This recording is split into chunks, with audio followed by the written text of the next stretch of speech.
Well, we're back talking now about Bob's GM time. So obviously there's Chrysler, then you went to Exide, and then Rick Wagoner comes to Exide to kind of, I don't know, on bended knee, if you will. Well, it started with some sort of award I was getting at the Harvard Club, Detroit area Harvard Club, and it was at the Orchard Lake Country Club or something.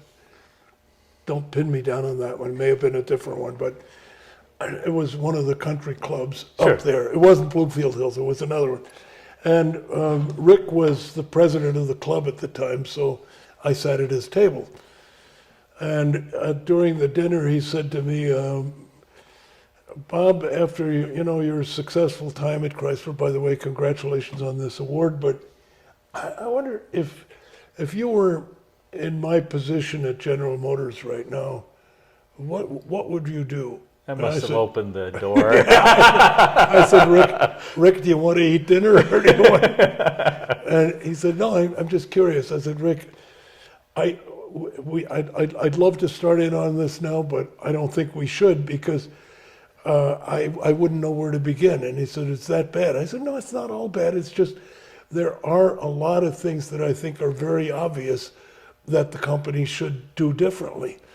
And he said, well, can I come and see you something? That's when we set up the meeting at Exide. Got it. So he comes, you make an arrangement, you're brought back on at GM, I think it's September of 2001. So yeah. September 1st, just a few days before 9/11.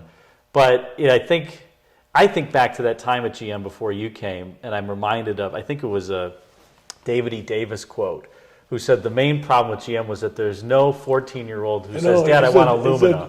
Right? The problem with General Motors is that in this great land of ours, there breathes not a single 14-year-old boy with tears in his eyes saying, please, Dad, let's get Illumina. That's very David E. Davis Jr. like, yes. Yeah. No, so it's amazing, you enter a GM, and I remember the product portfolio, even the concept cars, everything was ugly. How does that happen? I mean, the one thing, and I'm curious in your perspective here, but the one thing, having worked at GM for a number of years, I was just floored by how intelligent the people are. Exactly. And what goes wrong? These people are, it's the smartest people. That's exactly what goes wrong. Rick, one of his faults, a human failing, but he believed in intelligence above all. He said, if you've got the smartest people, you're going to win. Well, that's not so, because intelligence is one thing, but you get me a room full of intellectuals and nothing is going to happen. Zero. You need intellect, you also need doers, you need impetuous people, you need problem solvers, you need creative people, and General Motors, for all of their inclusiveness and diversity talk, the inclusiveness and diversity is race, gender, sexual orientation, but the brains all have to be the same. And that's ridiculous, because true diversity it also involves different intellectual skills and different intellectual capacities. And you get a bunch of super intelligent people together, all you're going to get is endless arguing about how many angels can sit on the edge of a pin. My analysis is better than yours. Wait, I've got an idea for an even profounder analysis. And everybody is constantly doing studies, and it's all on a very high intellectual plane. And they're forgetting that, folks, this business is simple. Make great looking cars and trucks that go well, that have nice interiors, and by the way, make sure you have more money coming in than you have going out. End of story. That's the whole secret of the car business. It's amazing, as I read, Car Guys versus Bean Counters again, you had a quote that he said, you talked to some of the senior level meetings where nary a picture of a car was shown. No photographs, no design renderings, nothing that would convey any emotional content or compelling reasons why this particular vehicle would win against the competition. Yeah. And that's a product of the. It was like some series of quality guru consultants had convinced General Motors that with enough intellect and with enough process thinking, the whole thing could sort of be rendered as a process where you hit the start button and then a project goes through the process, and if all the steps are done right, you're going to have a decent product at the end. And that's just not the way it works, because the modern automobile and truck is an artifact. It's a cultural artifact. It's a thing of beauty if it's done right. People don't just use it, they have to love it. And if you don't understand that, you don't understand the business. It's not about selling 4 wheels and a body. It's about selling emotion, desire, brand, reputation, feelings of aspiration, and so forth. And this is almost the intelligence that General Motors tends to hire is all on the left brain quantitative side. They're all brilliant analysts. They all know math, et cetera. But if you look at the qualitative right brain side, the creative side, they just don't hire those people, because a lot of times they're not the ones with the 3.8 GPAs. Interesting. So it's almost like a bit of a similar backgrounds, even though it looks like a pastiche of different people. They're physically different, but carefully selected to be mentally the same. Interesting. So what good does that do? You've got, diversity in the sense of the term that we normally use it, but you do not have diversity. And I repeated this to the human resources people endlessly while I was at GM. And they said, well, perhaps you can train. I said, look, you can take somebody who can't draw a picture and you could make him a barely functioning artist.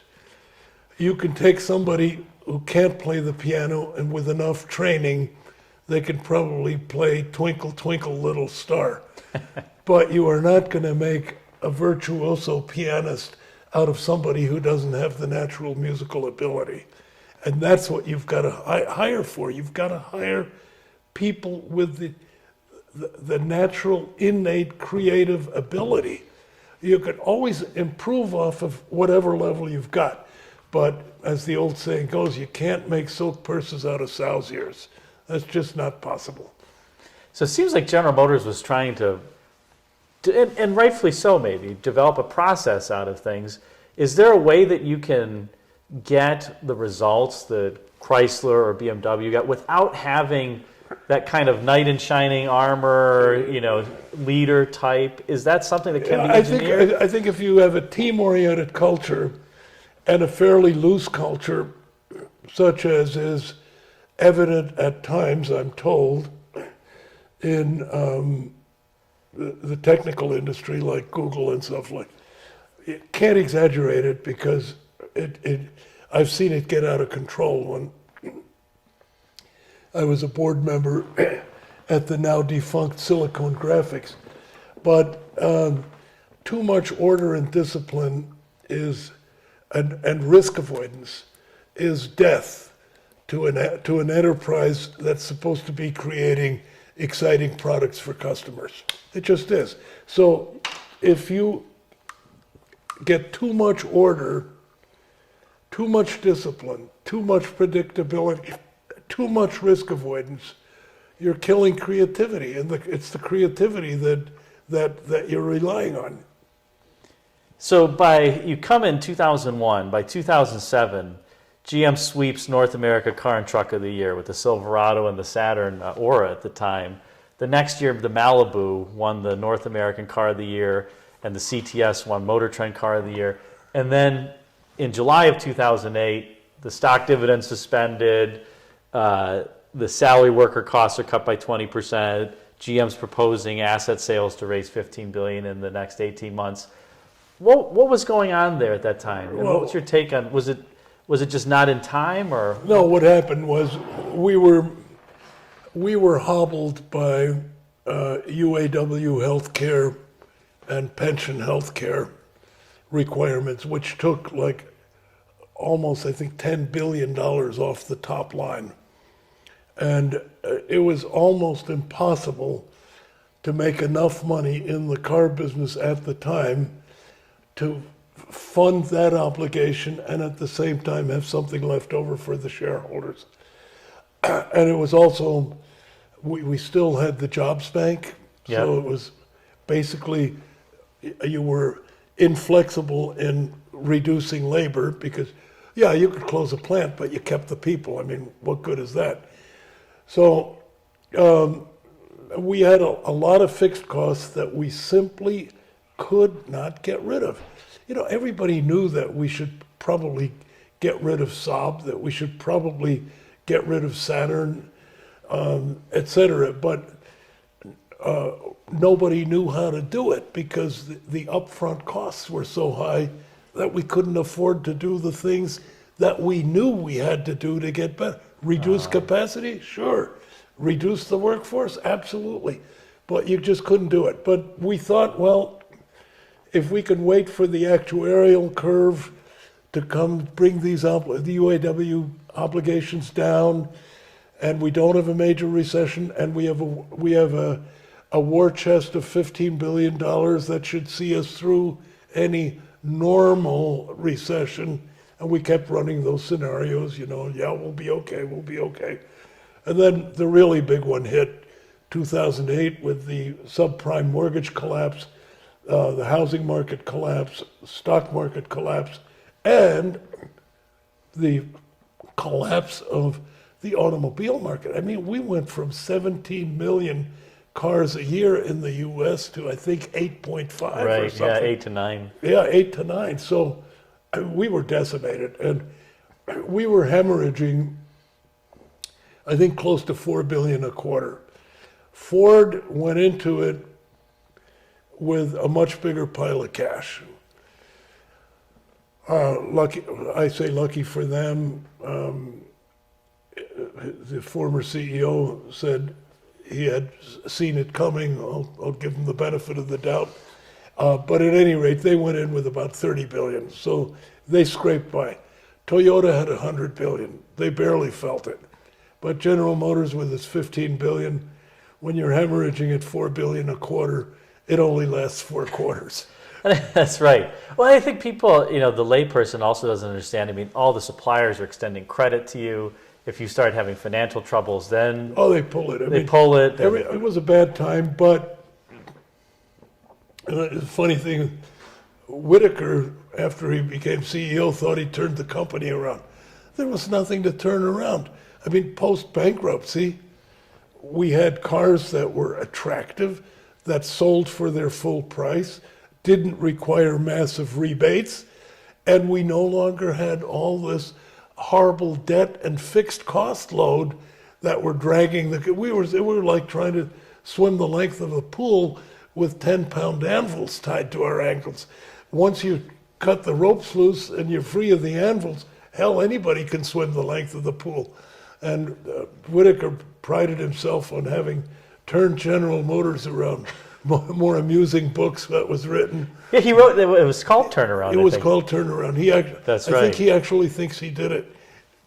Wow, very good. So I guess in that context, you know, I think when you left Chrysler, it didn't take long for obviously the merger of equals happened. Yeah. And then the product portfolio, just the philosophy, I think there was a tangible change there. Well, I think it was Mercedes under Schrempp made some bad decisions, unquestionably.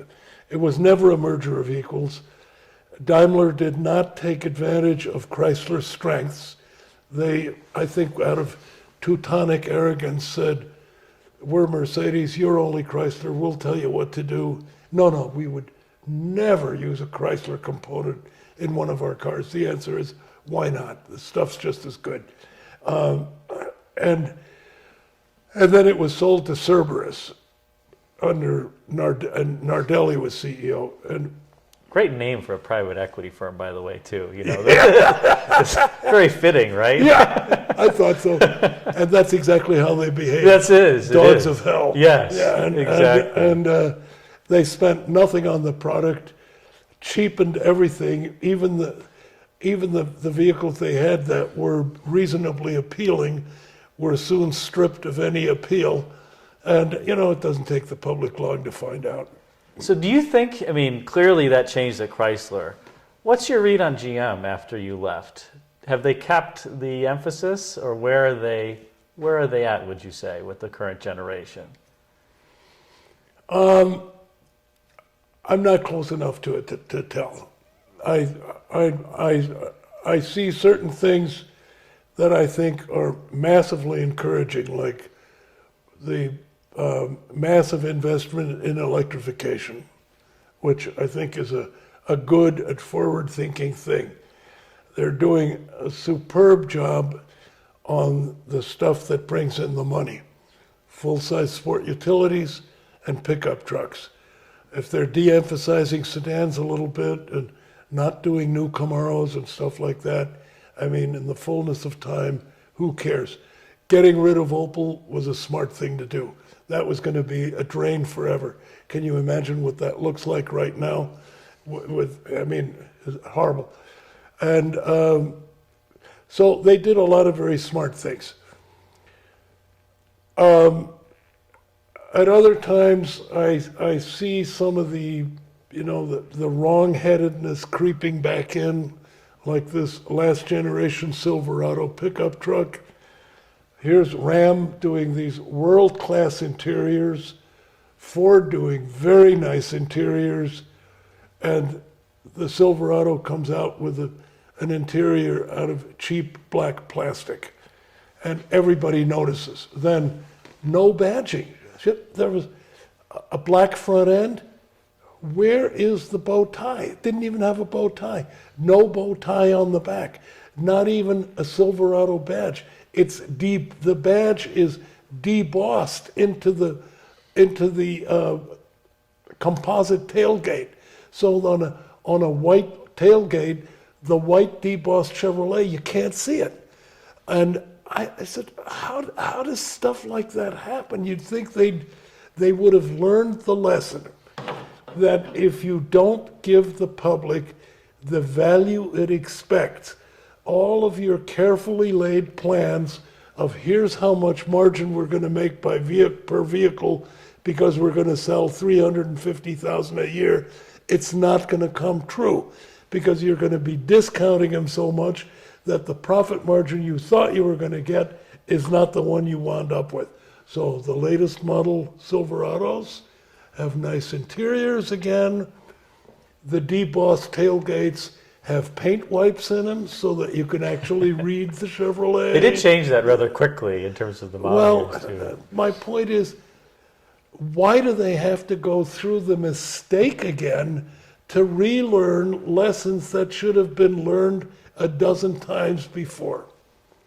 No. And all I could say is maybe it's a new batch of people, and that's true. A lot of times you get enough new young people in, and the old cultures become diluted, and it seems like it's the curse of humanity that humanity has to learn the same lessons again and again and again and again. Sure. Because we don't live long enough. People don't seem to learn from the past. It's a tragedy. And it seems to be true for corporate cultures as well. It does, and I guess maybe just where does the auto industry, do you think, go from here? It's at a real inflection point. To me, it's just mind-boggling to see, you have Tesla at $1 trillion market cap. Well, that's ridiculous, as we all know. You've been, I think, historically too, a well-known Tesla skeptic. What are your thoughts now on them? I think miraculously they survived. They're now a proper automobile company. And Elon Musk as whom I used to view as a reviled fake poser and interloper, is starting to look like a very mature, sound businessman. They just posted, I think, record earnings, too. Yeah, I know. No, they're doing great. And him taking on Twitter, and he's suddenly a defender of free speech. I mean, what the hell is going on here? It's a strange environment. I mean, where you see, Tesla has the trillion market cap. GM's, I think, at around 60 billion. Yeah, I know. It's just, and I think even, what about the business in general? It's amazing to me you have the auto industry and a company like General Motors, 100 billion of revenue, 60 billion of market cap, and other industries like the software business or places where you don't have all this capital investment and engineering are worth generally more. Maybe that's the reason. Maybe that is. It is the fact that the automobile business is such a giant consumer of capital and therefore is always faced with high fixed costs. High labor costs, high fixed costs, huge bets on technology, which may or may not come to fruition. But there is always this gigantic upfront load, which has to be worked off in the future. And that makes the automobile industry, it's what makes it interesting, because it's the confluence of big capital, big technology, and big psychology, all wrapped in one. That's why it's the most fascinating business in the world. But I can see where it's, to investors, it's less appealing than something that requires very little capital, and all it requires is a fresh flow of ideas from the founder, and every new app he brings out generates another couple of $100 million of profit. The other thing is, Toyota exists in the Japanese environment with Japanese shareholders, and they're very patient. And they don't mind seeing Toyota sitting on a $100 billion pile of cash. But American shareholders won't tolerate that. Right. American shareholders say, hey, that's my money you're sitting on. Dividended out or invested or something. Buy the stock back or do something with it. Don't just sit there. Well, great, Bob. Any final thoughts? Well, if you want, we'll do it again. Next time we'll talk about cars or something that more people are interested in. Well, it's been fun, Adam. Thank you very much. Yeah. No, thank you, Bob. Yeah. You ever want to do another one? I'm game. I was worried. My fee will be the same. I was worried when I read that quote, about the finance people in the book. It's like, it's the time to stop the dominance of the number crunchers. Well, it is. The final thought is, I've always had a great deal of respect for the validity and the need for finance people. They are like the brakes on a car. A car can't have just an engine. It's also got to have brakes. And you need both, but a car with all brakes and no engine isn't going to go anywhere. See, I like to think of the finance person as the accelerator, Bob. We're just pushing the envelope. Oh, sure. I say spend more money, you're not spending enough, right? Well, where were you when I needed you? Oh, that's great. Well, thank you, Bob. Well, thank you. It was fun. It was, absolutely. Hope you enjoyed this multi-part series with Bob Lutz. If you did, please like and comment, as that helps the YouTube algorithm serve this up to more viewers like you. And if you're not yet subscribed, be sure to do that by clicking the circular icon at the top left of the 67 Buick Riviera. And check out the video thumbnails at the bottom left and right for some suggestions for you. Also, feel free to leave a comment about these types of interviews if you like them or not. I'll try to do more if more people enjoy them. Thanks again for watching. Until next time, take care.